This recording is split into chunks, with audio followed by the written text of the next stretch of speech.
Bueno, muchas gracias. Algunos estaban pidiéndome alguna entrevista o reacción y les ofrecí que estaría aquí este día, que es el día que sesiona la comisión permanente y que hay varios temas en la agenda social, en la agenda política. Si tienen alguna pregunta, estoy a sus órdenes. Sí, presidente, le pregunta Claudia Flores Barreto de Noticieros Televisa. ¿Cómo está, senador? Buenas tardes. Preguntarle, ¿ya salían sus compañeros de bancada a defender, digamos, el pacto que se presenta hoy en la mañana para controlar la carestía de los precios? Decían justamente que no se trata de una medida de control de precios. A mí me gustaría saber usted cómo ve estas medidas que se anuncian y el riesgo que usted ve de que en efecto pues la inflación se salga de control. Me gustaría eso por un lado, y por otra parte preguntarle, usted también en sus redes sociales ha hablado ya de la propuesta de reforma electoral. A mí me gustaría saber si está usted de acuerdo en todos sus puntos, particularmente en lo que toca al voto directo para elegir magistrados y consejeros. Eso no conlleva un riesgo. Dicen que pues se trata de una medida de control sobre el instituto y sobre el tribunal. Muchas gracias.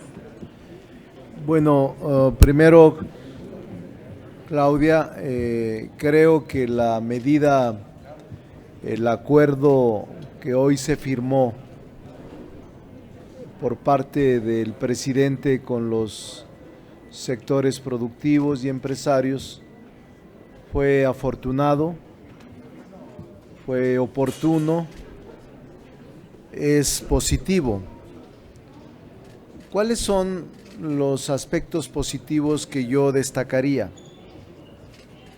Primero, no existe control de precios, por tanto, no hay distorsión en el mercado. Segundo, me pareció muy importante que sea un plan, un acuerdo que estimula la producción, pues se enfoca en aumentar la oferta y con ello disminuir los precios de los bienes señalados. Tercero, genera incentivos para que el consumo de los bienes se garantice para las familias, sin que esto impacte en un aumento de precios.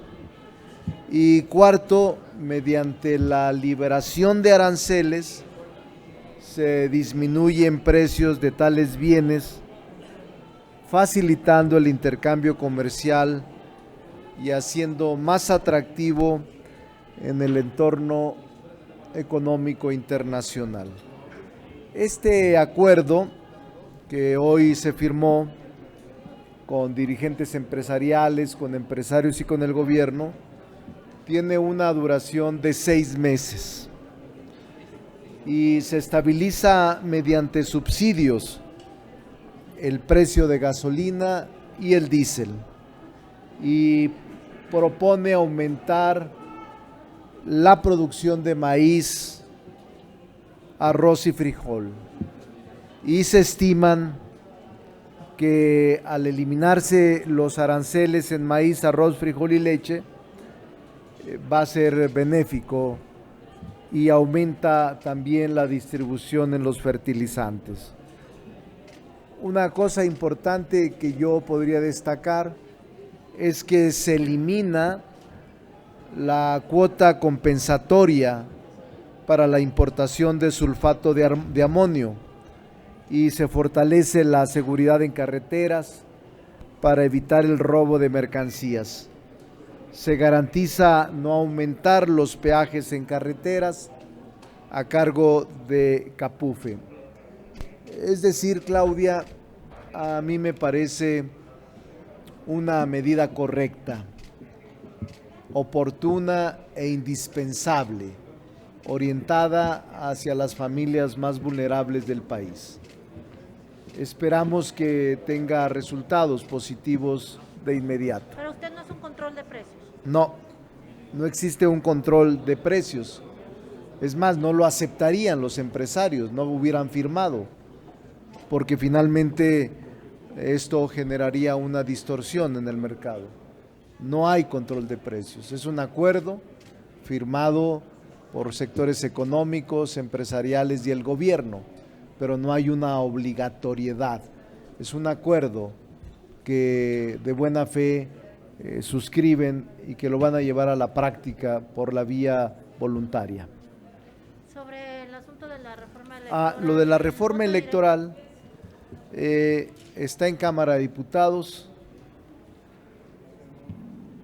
Me pareció muy bueno el que el bloque opositor haya presentado su propuesta, porque ambas se pueden complementar. ¿Aquí sí se le puede cambiar una coma? Yo creo que se va a tener que hacer. Yo saludo el que hayan presentado una propuesta de reforma electoral sin calificarla y sin... ¿Le gusta la primera, la Pero elección bueno, de candidatos? Es bueno. Ahora, yo sí estoy de acuerdo en la elección directa y universal de los integrantes de órganos electorales y del tribunal. Y estoy de acuerdo en la filosofía de la reforma de disminuir costos y de generar ahorros en las elecciones que son las más caras en el mundo. Y estoy de acuerdo en que pudiéramos ahora se abandona el principio mixto con preponderante mayoritario de 300 distritos y 200 pluris para establecer una sola lista nacional o circunscripción plurinominal para elegir a los diputados y senadores en razón de su fuerza política. Es interesante el planteamiento. Es prácticamente desaparecer la mayoría relativa y dar paso a la representación proporcional. Pero lo que todos tenemos que hacer es un ejercicio de debate abierto, de debate serio, de debate inteligente. Habiendo diálogo va a haber reforma. Oiga, pero ¿no le parece una medida de control? Porque expresidentes de lo que fue el IFE, el propio presidente del INE, especialistas académicos, han señalado que se trata de un intento por controlar y restarle o eliminar la autonomía del hoy Instituto Nacional Electoral y cambiar las reglas del juego cuando viene una elección presidencial, porque normalmente se presentan en elecciones intermedias estas propuestas. Sí. ¿Usted qué responde a esas críticas específicas? Sí, yo les diría que no es así.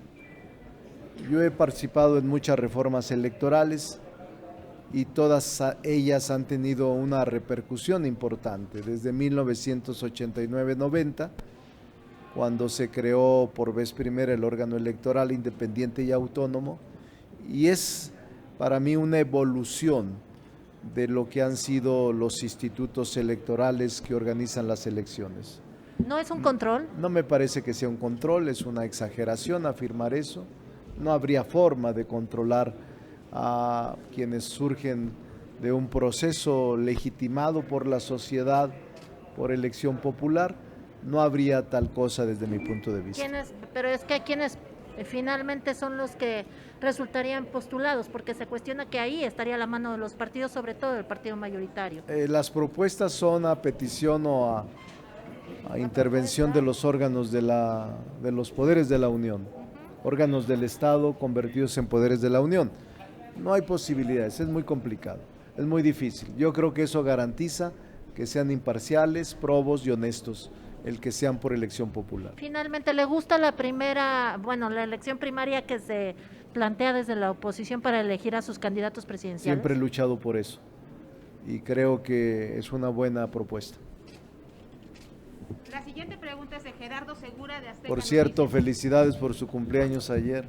Muchas pero lo que le puedo reclamar es que no nos invitó a nadie. Todavía estamos a tiempo. Ah, bueno. Al ratito el pastel, entonces, ¿no?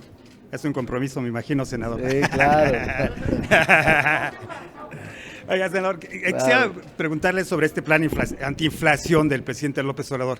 Se dice que esto no va a funcionar, que está destinado al fracaso porque pues no va directamente a impulsar el crecimiento económico y que no atrae la inversión extranjera privada, la inversión privada nacional incluso, que se ha atacado la inversión. Entonces, que esto pues no genera empleos y está destinado al fracaso. Hace un ratito los legisladores de oposición dicen que se parece al modelo neoliberal para atacar la inflación de Salinas de Gortari o de Miguel de la Madrid. Que sea su No, yo no creo eso. Yo creo que es un plan novedoso, es un plan necesario, porque el presidente de la República está preocupado por la gente que más sufre, los que menos recursos tienen, los que dependen de su salario mínimo, y el acuerdo que se ha firmado va orientado fundamentalmente hacia ellos. Por eso yo no creo eso, sostengo que es adecuado, correcto y oportuno. Pero no debería atacar más, es decir, ir más a apoyar el crecimiento económico y todas las variables que... Yo creo que ese es el primer acuerdo, pero vendrán otros. Pero lo que a mí me gusta de este plan y de este acuerdo es la voluntad de los sectores económicos, empresariales y el gobierno. Lo que México necesita son acuerdos. Lo que México necesita es abandonar la polarización y la crispación y buscar acuerdos. Este día fue un ejemplo de ello, de que el presidente está dispuesto a llevar a la práctica acuerdos y consensos por el bien del país. Y enseguida seguramente va a ser el de la productividad, el de la inversión extranjera, el de la seguridad jurídica, el del Estado de Derecho y el de la convivencia pacífica y racional. Oiga, senador, en relación a la reforma electoral, pues mucho se ha criticado de que es muy cara, pero pues se habla también de que ustedes mismos propiciaron o impulsaron el que haya muchas garantías para que esta elección pues sea transparente, sea limpia, y por eso, bueno, es cara porque pues las boletas son muy caras, hay un padrón electoral que también es caro, entonces que se garantiza que pues haya certidumbre, ¿no? Y claridad, sí, transparencia. Entonces, que ¿por qué ahora pues van en contra de esto, ¿no? Cuando se gasta más en obras que realmente no se ha verificado que funcionen o que pudieran funcionar, se gasta más en obras pues que a lo mejor no son las adecuadas. La desconfianza ciudadana durante muchas décadas, la presencia de fraudes electorales recurrentes nos llevó hasta esto, nos llevó a tener una estructura electoral excesiva y pesada por la desconfianza. Y ahora que hay respeto por el voto popular, que no hay compras de votos y que no hay acarreos permitidos por la ley o que no hay intromisión de dinero ilícito, creo que puede aligerarse a los órganos y puede generarse mayor confianza en los procesos. Por eso fue el origen de este aparato costoso y pesado. Ahora el gobierno plantea aligerarlo, depende de los legisladores si lo aceptan o no. Muy bien, senador, ¿qué le dice a usted el que no haya sido mencionado entre los posibles aspirantes? Se mencionó a la presidencia, se mencionó a Claudia Sheinbaum, a Dan Augusto, a Marcelo, pero pues, ¿qué pasa con Ricardo Monreal? No soy parte del club, pero tampoco soy corcholata. Soy un hombre libre, soy un hombre con autonomía en mis opiniones, soy un hombre consciente de lo que está pasando en el país y soy un hombre que sueña con la unidad de los mexicanos. Mi compromiso principal es que los mexicanos estemos unidos en lo fundamental. Y no estoy preocupado, porque aún con la exclusión es un honor estar con Obrador. Pero bueno, ¿pensaría usted en Movimiento Ciudadano, por ejemplo? ¿Es una posibilidad de Movimiento Ciudadano o de plano la descarta? No estoy pensando ahorita. Movimiento Ciudadano tiene sus propios candidatos y están muy bien. El PAN tiene buenos candidatos, el PRI tiene buenos candidatos, el PRD tiene buenos candidatos y seguramente no les hace falta de fuera nadie. Van a tener su proceso interno y vamos a esperar. Oiga, no es una última cuestión que se me pasaba en relación a la reforma electoral. Es que Gerardo Fernández Noroña del PT dice, bueno, pues que no desaparecen los plurinominales, al contrario. Y bueno, y tal vez el que desaparecieran, pues les perjudicaría a ellos. No importa que les pudiera perjudicar a sus aliados, digamos, de estos aliados que tienen en el PT y el Verde Ecologista, que pudiera perjudicar la desaparición de recursos y de plurinominales. No, no les va a perjudicar. Sí, quiero ser muy franco, en el caso de la eliminación del financiamiento ordinario sí afecta a los partidos, porque no tendrán recursos para sus actividades ordinarias, ahí sí. Pero en el caso de la plurinominal no desaparece, al contrario, se convierte en un sistema de proporcionalidad puro. Se abandona el de mayoría relativa y ahora serán por listas como se elijan de acuerdo con la votación que se emite en favor de un partido político. Esa es la diferencia. Pero yo no le veo dificultad, creo que puede transitar y está madura la sociedad para que los partidos políticos puedan tener la representación que la sociedad quiere. Si el partido que funcione, pues que prevalezca, el que no, pues que desaparezca. Así es. Puede ser. Alfredo Flores de News México. Gracias.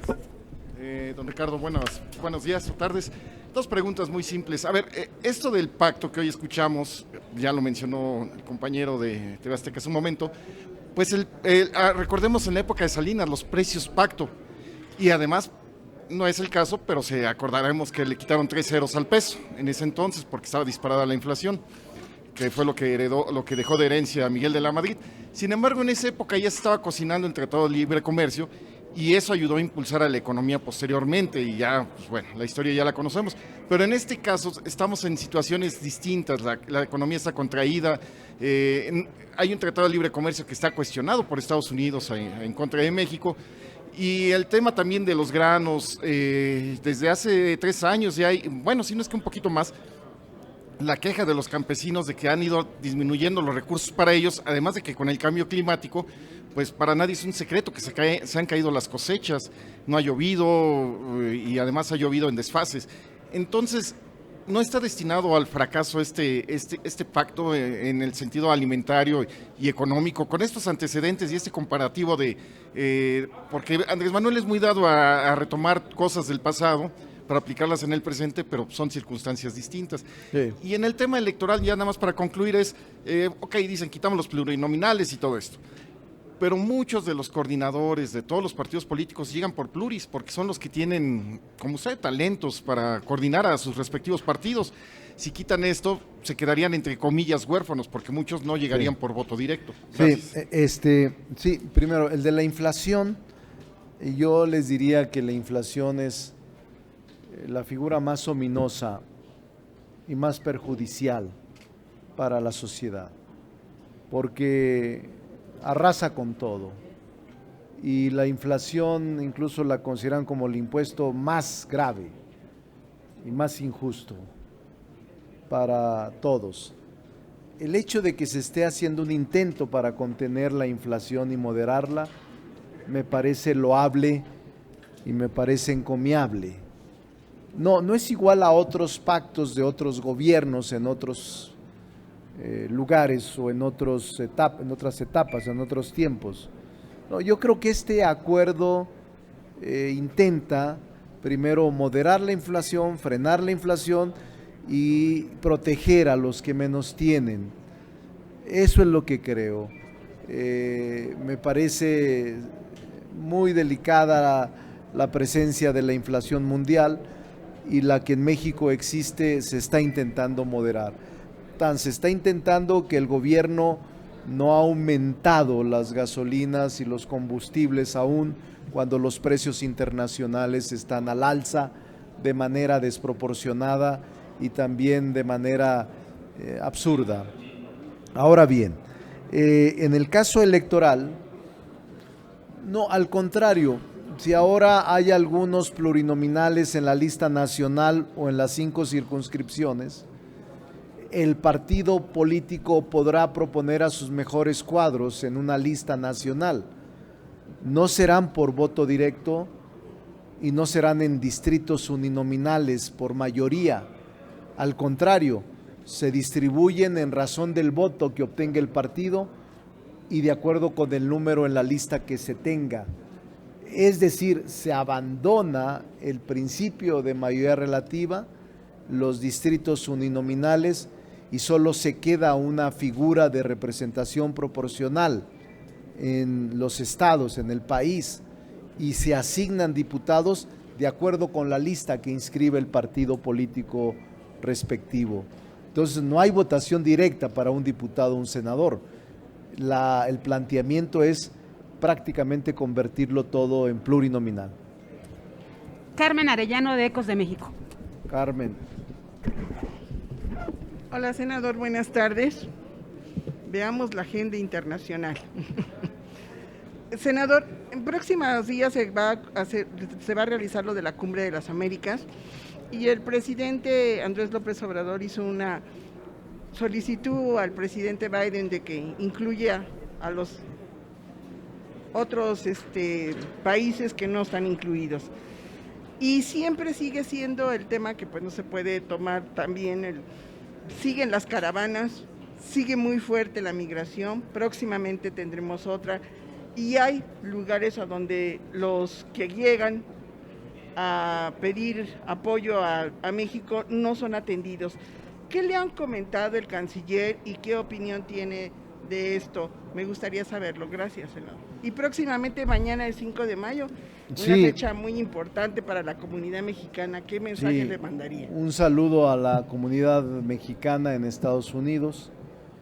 En Estados Unidos celebran como día grande, como un día trascendente y de suma importancia el 5 de mayo. Es histórico, es tradicional, hay grandes marchas en Chicago, en Los Ángeles, en Texas, en California.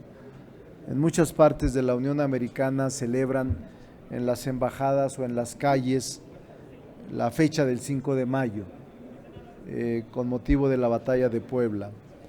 Y a todos les mandamos un abrazo y un saludo afectuoso desde México, desde el Senado de la República.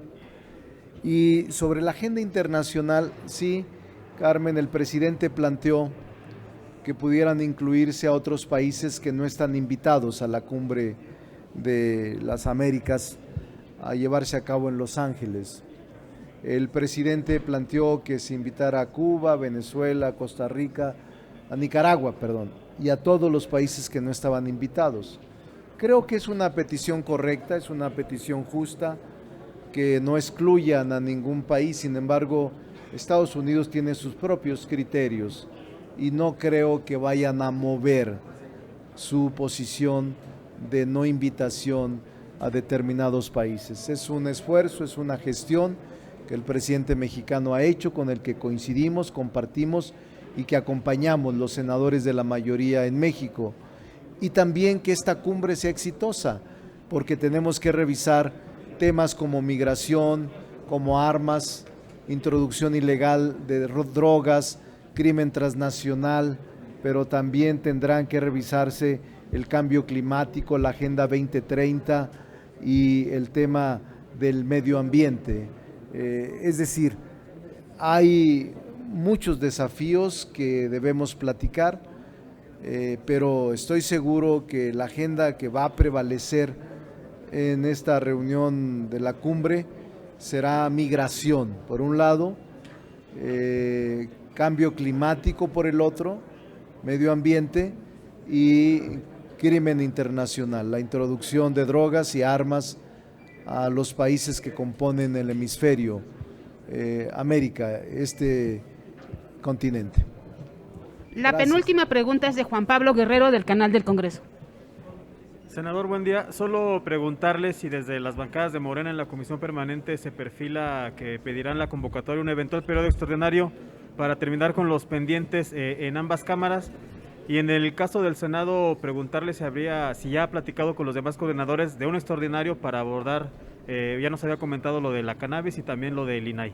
No lo he conversado en la última pregunta con los senadores, coordinadores de grupos parlamentarios. Hoy tuve una reunión con los diputados, incluyendo a su coordinador Ignacio Mier y a su presidente de la Cámara, y no hemos profundizado sobre la necesidad de convocar un periodo extraordinario. Seguramente lo haremos los próximos días, pero ni con senadores ni con diputados hemos acordado nada sobre un próximo periodo de sesiones extraordinarias. Muchas gracias. Tenemos Nos todavía vemos. una última pregunta. Le pregunta Sandra Aguilar de México Político. Senador, buenas tardes, de México Político y de Tamaulipas. Hace algunos días estuvo de visita, por supuesto, en esta entidad. Y bueno, pues la gente de Tamaulipas quiere saber, de primera mano usted conoce la situación que se tiene en el campo y saber cuáles serán las propuestas o cuáles serán los beneficios. Usted, insisto, de primera mano pudo platicar con este sector, conoce la situación que se tiene ahorita en Tamaulipas. Y mi segunda pregunta es, levanta la mano pues al candidato de Morena en Tamaulipas. Sí, bueno, yo creo que la reunión con los ganaderos de todo el país en Tampico fue muy importante. Conversamos sobre los problemas que aquejan al campo en general y a la ganadería en particular. Y quedamos de construir una agenda legislativa de políticas públicas en su beneficio y revisar toda la agenda agropecuaria que es indispensable articular y revisar.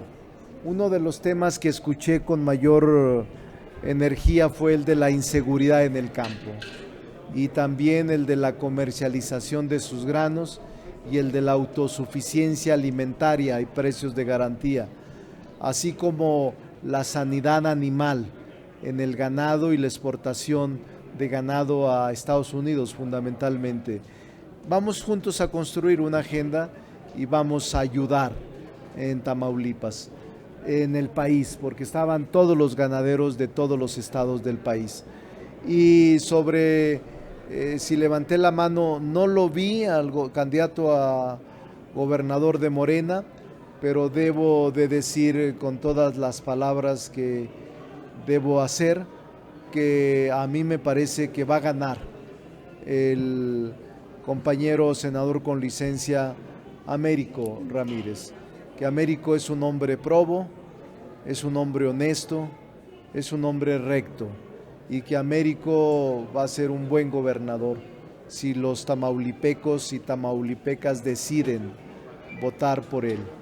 Yo no fui a hacer campaña, fui a una reunión de trabajo con ganaderos, pero una gente me preguntó y le contesté. Para mí, Morena en Tamaulipas está muy fuerte y la presencia de una vocación de cambio es fuerte en Tamaulipas. Yo creo que la gente está ya decidida a un cambio profundo en aquel lugar, pero tampoco será día de campo. Hay partidos contendientes que están luchando por el mismo cargo y yo no me confiaría, pero mi punto de vista personal es que se va a alzar con la victoria Américo Villarreal. Agradezco, senador. Gracias.